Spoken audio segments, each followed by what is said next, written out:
নমস্কার বন্ধুরা, welcome to election mania channel.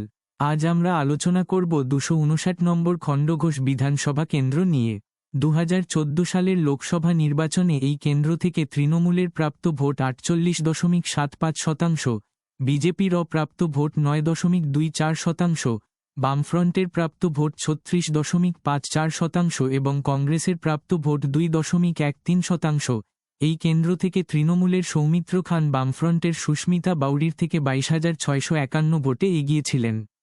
2016 সালের বিধানসভা নির্বাচনে এই কেন্দ্র থেকে তৃণমূলের প্রাপ্ত ভোট 45.88%, বিজেপির প্রাপ্ত ভোট 7.11%, বামফ্রন্ট ও কংগ্রেসের মিলিত প্রাপ্ত ভোট 44.25%। এই কেন্দ্র থেকে তৃণমূলের নবীন চন্দ্র বাগ বামফ্রন্টের অসীমা রায়কে 3,202 ভোটে পরাজিত করেন।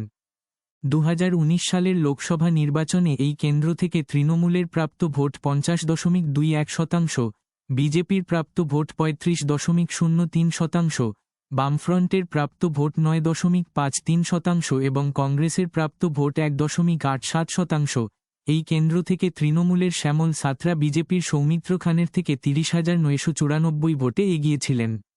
2021 সালের বিধানসভা নির্বাচনে এই কেন্দ্র থেকে তৃণমূলের প্রাপ্ত ভোট 47.85%, বিজেপির প্রাপ্ত ভোট 38.26% এবং বামফ্রন্ট ও কংগ্রেসের মিলিত প্রাপ্ত ভোট 10.52%। এই কেন্দ্র থেকে তৃণমূলের নবীন চন্দ্র বাগ বিজেপির বিজন মণ্ডলকে 20,886 ভোটে পরাজিত করেন।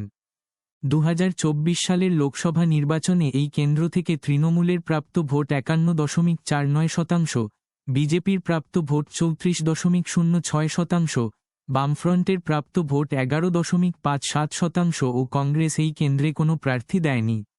এই কেন্দ্র থেকে তৃণমূলের সুজাতা মণ্ডল বিজেপির সৌমিত্র খানের থেকে 37,646 ভোটে এগিয়েছিলেন। 259 নম্বর খণ্ডঘোষ বিধানসভা কেন্দ্র। 2026 সালের বিধানসভা নির্বাচনে এই কেন্দ্র থেকে সম্ভাব্য বিজয়ী কে হতে চলেছে সেটার আগে জানিয়ে রাখি যে আগামী পর্বে বর্ধমান দক্ষিণ বিধানসভা নিয়ে আলোচনা করা হবে, তাই এরকম আরও তথ্য পাওয়ার জন্য চ্যানেলটি সাবস্ক্রাইব করে রাখুন। এই কেন্দ্রের মোট ভোটার 2,42,730। এই কেন্দ্র থেকে তৃণমূলের সম্ভাব্য প্রাপ্ত ভোট 41.44% ও বিজেপির সম্ভাব্য প্রাপ্ত ভোট 39.99%। 259 নম্বর খণ্ডঘোষ বিধানসভা কেন্দ্র। 2026 সালের বিধানসভা নির্বাচনে এই কেন্দ্র থেকে সম্ভাব্য বিজয়ী হতে চলেছে।